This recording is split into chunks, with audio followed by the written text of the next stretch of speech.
Usakwazi ukukhuluma nogogo, khuluma kokuthethene izinto, amavasha abahlosile bathi usokhuluza ukhokho bewe. Sakhuleka kunina abakhulu, hayi khona bogogo nomkhulu. Igama umfoka mbanje ithisa simbiza ngonduna kanjaba. Hayi khona yasuke yahlala, impungu sihlebelela ulwazi. Izinto zaqala zakhanya nenkinga zaphela emphela njaba. Isisa kithi yakhala, sekhona nenyanga zamanga. Izinto sakithi sehamba engathi sekhona abafundisi bamanga. Impungu ngayishikelela phansi. Wathi ngithi kunina benkashana kamenzi yaphuza umlaza ngameva yaphula umlilo ngamahlamvu abanye bocima ngamanzi.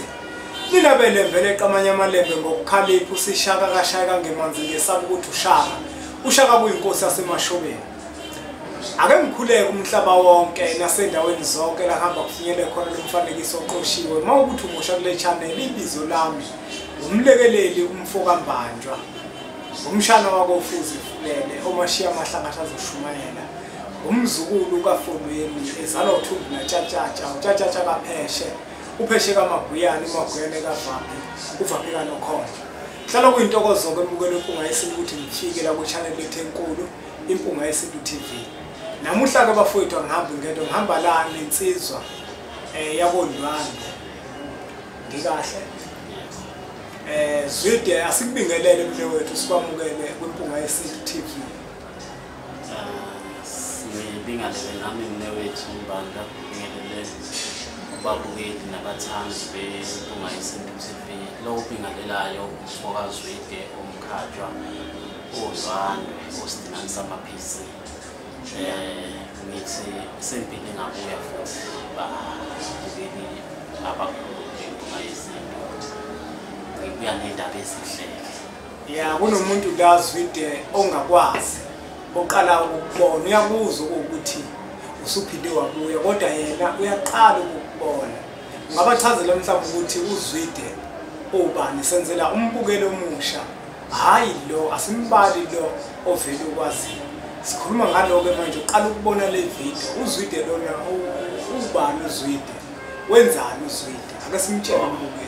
uZwide lo ola kumbukeli wempunga yesintu TV wenza imvunulo abangaziyo ke nabangangazi mawuqala ukubukela lo hlelo namhlanje mina ngenza imvunulo ngiyatholakala Durban stage abaningi sebangazi ke opposite no Shoprite kwaku Cambridge ngaphambili.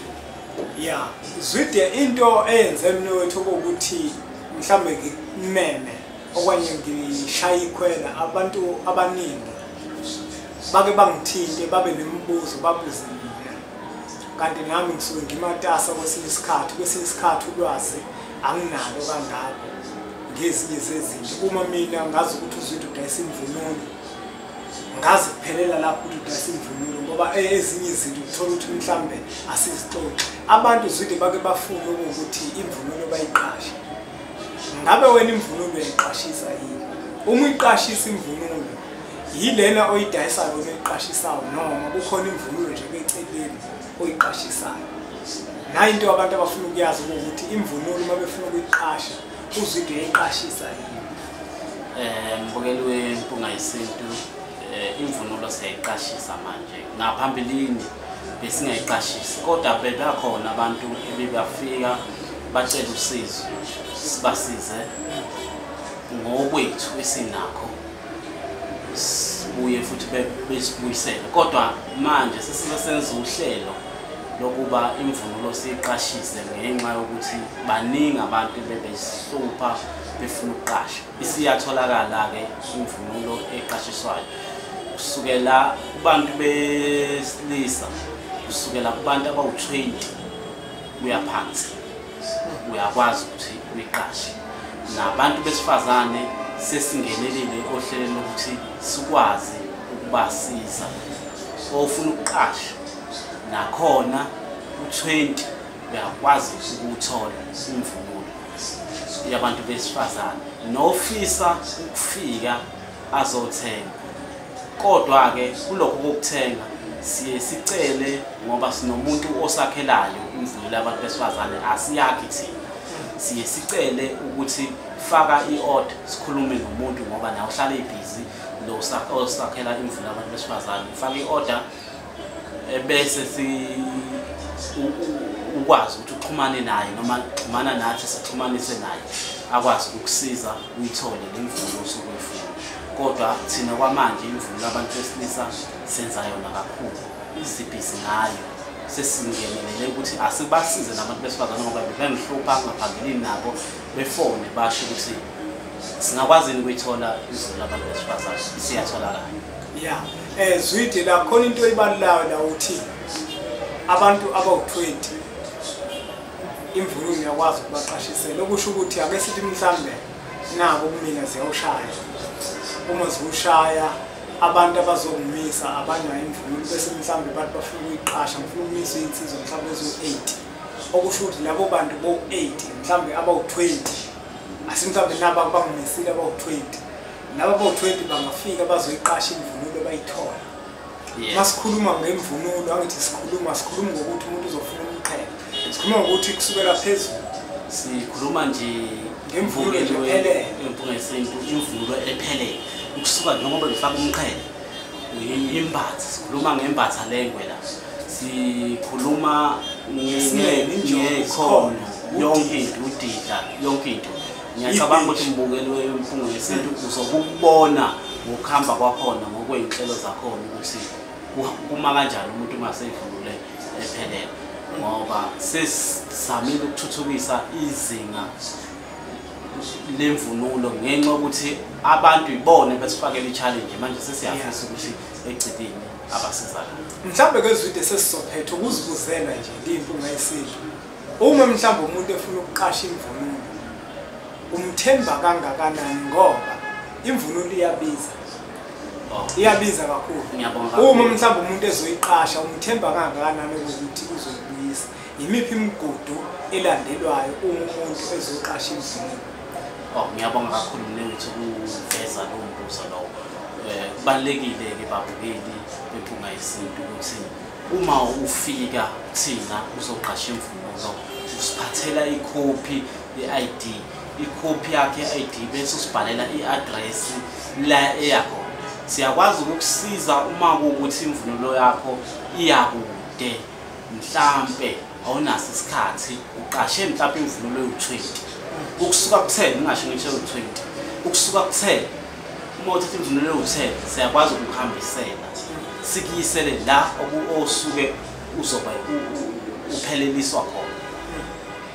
Uma uthatha ngaphansi kuka-10 siyacela ukuthi fika la esisebenzela khona usitshele ukuthi ufunela abantu abangakho imvunulo, usiphathele ikhophi ye-ID, usiphathe leyo khophi ye-ID ihamba ne-address yakho la otholakala khona noma yasemsebenzini wakho kulungile. Bese uyayishiya ukuthi uma usubuyisa imvunulo asiwagcina amakhophi abantu ngoba kunobugebengu kakhulu. Siyakunikeza ikhophi yakho bese uhamba nayo. Kune-allowance futhi esiyithatha ngaphezulu. Leyo allowance yesikhathi sokuthi uma uthatha imvunulo uthe mina uyithatha uyisebenzisa kusasa, sase sivumelana ukuthi ngosuku olulandelayo uyayibuyisa. Uma uhlulekile ukwenze njalo usulimazile nami wami umsebenzi. Mhlawumbe ukhona omunye umuntu ekade sihlelile naye ngokwamabhuku ami ukuthi uzoyiqasha ngosuku olulandela lapho akasakwazi ukuyithola. So imali yakho lesibambile engaphezulu kwalesi yesivumelwano iyona-ke ongakwazi ukuthi ibuyele ngoba nawe usulimaze umsebenzi esisebenzayo. Mhlambe nje Zwidi ukucaphuna la enkulumeni yakho osanda kuyibalula. Uma mhlambe umuntu eyiqasha imvunulo ake sithi mhlambe kusasa nginomcimbi kusasa, ngiyasinelwa kusasa. Uma nginomcimbi kusasa ngisinelwa nabantu abangimisile ngifuna ukuyicacisa le mbukelo wempunga yesintu ukuthi labantu abangimisile awukwazi ukuthi ungathi usinelwa uqasha imvunulo, kufanele uyithenge imvunulo. Uma kuwukuthi uzosinelwa awusini ngemvunulo ozoyiqasha. Yabona, kufanele sibatshele phela Zwidi abantu kufanele basithenge. Uma ukuthi kukhona isidwaba owesifazane kufanele asithenge isidwaba kube sakhe. Siyababona laba abazobe bemimisile. Uyabona, ake sithi ke manje naku-ke Zwidi kusasa umcimbi ngiyasimelwa kusasa. Kungabe mhlawumbe manje ngiqashisela imvunulo. Ningiqashisela isikhathi esingana ngoba ngosuku lomcimbi ziningi izinto engizobe ngisazenza ngizokwazi ukuyibuyisa. Mhlawumbe umuntu ozoyiqasha imvunulo iqashwa isikhathi esingakanani. Uyabona asithi mhlawumbe ngifika namhlanje ngizoyiqasha. Kufanele ngiyibuyise nini uma ngifike namhlanje ngizoyiqasha. Ngiyabonga futhi kakhulu ukungena kulelo phuzu. Ekuqasheni imvunulo siyakunikeza siyaxoxisana nomuntu. Asithi mhlawumbe uyazi ukuthi ngosuku lwangelihlanu uzobushadelwa ngesabatha. Mhlawumbe wena ngosuku lwangelihlanu uzobubhisi. Ngithi mina woza ngelwesine uzoyithatha. Sivumelane nawe. Okay, ulwesine olwesihlanu ngiyakunikeza lo usuku lwakho ngiyakupha. Isabatha usuku ozobe ucacela ngalo. Luyabala nalo olwakho. Bese sivumelana ngosuku olulandelayo ukuthi ngokomthetho kufanele uyibuyise ngosuku olulandela lapho. Uma ukuthi uzoba nenkinga ekuyibuyiseni kufanele ungichazele usazoyithatha ngoba abantu abanye abakwazi ukuthi umuntu echazele ukuthi manje mfethu ngizoba nenkinga ekuthenini ngiyibuyise ngosuku olulandela lapho. Kodwa siyakwazi ukuthi uma ukuthi uzoba nenkinga sikunikeza usuku lwangomsombuluko kuphela. Ilona suku lokugcina esilwenza kube usuku lokugcina ekubuyiseni imvunulo. Uyazi Zwide ngiyakuzwa umnewethu ngesizathu sokuthi nami ngiyayithanda leso naSwide kanti into enokuthula futhi mina ngiyayithanda. Yingakho ngibuza lo mbuzo engiwubuzayo. Ngesizathu sokuthi ke nami ngiyayithanda into enokuthula ngoba kufanele kusasa abantu bagcine mhlawumbe umuntu ngoba phela umuntu uzofika azoqasha imvunulo. Uma iqasha imvunulo angayibuyisi ngosuku elivumelene ngayo. Ayibuyise mhlawumbe asithi kufanele ayibuyise ngesonto uma kade sina ngesabatha. Bese nayibuyise ngomsombuluko sekulimazile lo muntu. Uma usumshaji imali lo muntu loyo uzoqala manje kube yinkinga. Uyabona lo lento kufanele siyenze kanje Zwide. Kufuneka lento mhlawumbe bathi ngesilungu kufuneka ihlukane ngokwama packages. Ube lo package number 1, ube no package number 2, no package number 3. Ukuze lo muntu lo ezobanjwa iwona lama package lawo.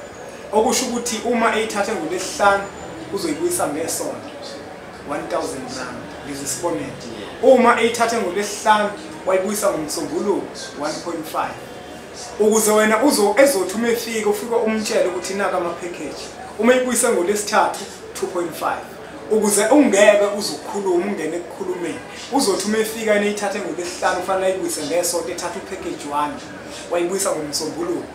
Wena uyabona ukuthi kufanele akhokhe imali ngoba lento ibhalwe phansi. Uyabona? Engathi ngenzeka kanjalo umnewethu. Noma eyethu bihlukile kodwa kule uyichazayo. La sina angithi besine allowance ebangaphezulu.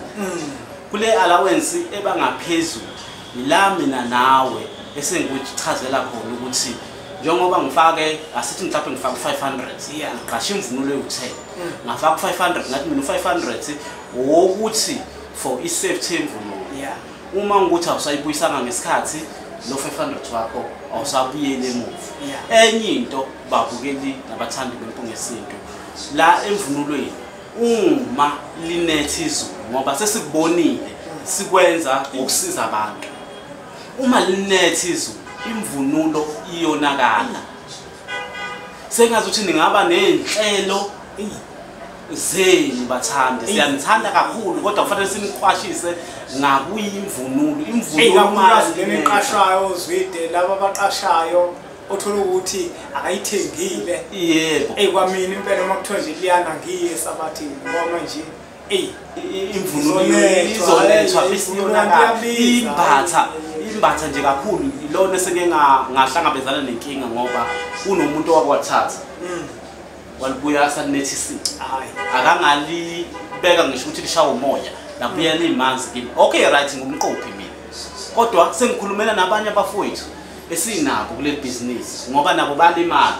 Mina ngumqophi ngisengakwazi ukuthi ngiqale phansi imbatha lami ngilineke ngilule kahle ngibuye futhi ngikhave kahle ngoba ngumqophi. Kodwa kunabafowethu abatshelekisa ngemvunulo nabo abangaqophi balimala kakhulu. Siyanicela bathandi nababukeli bempunga yesintu, imvula uma uyibona ukuthi ayikho inhle imvunulo usuyithathile, yenza uhlelo lokuthi mhlawumbe uyivunula usuyoshutha noma ninendlela yokuyivunula ngoba imvunulo iyonakala.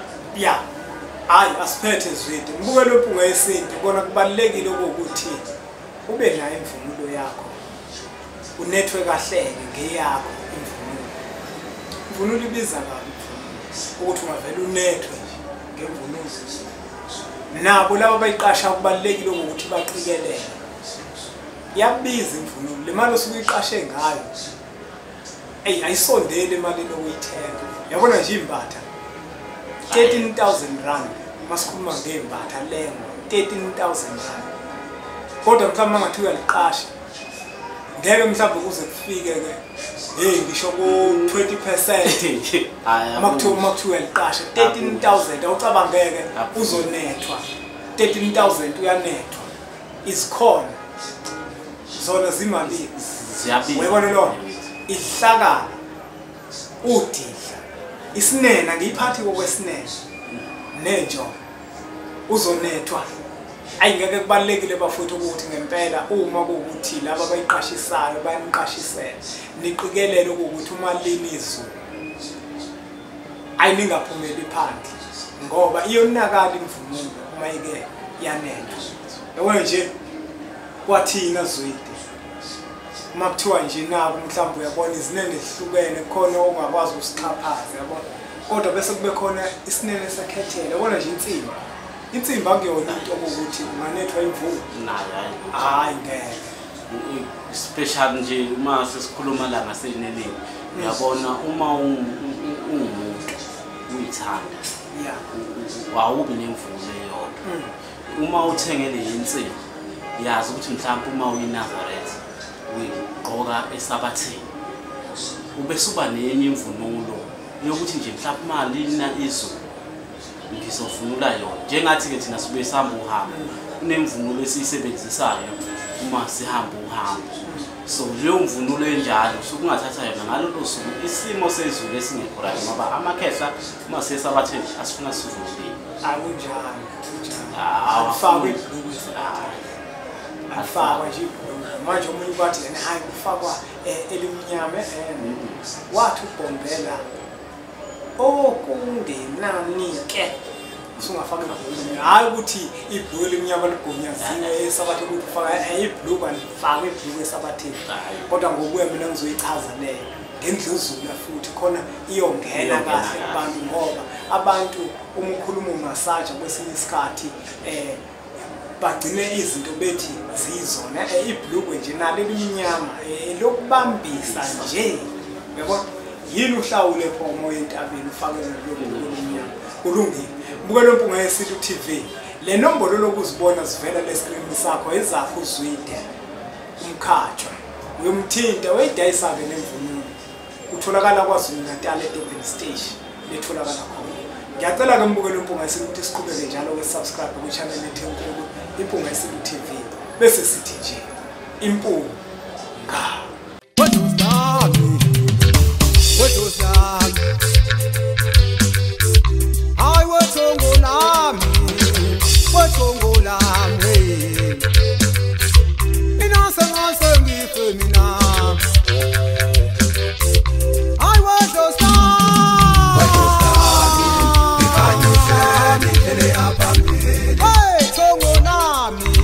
What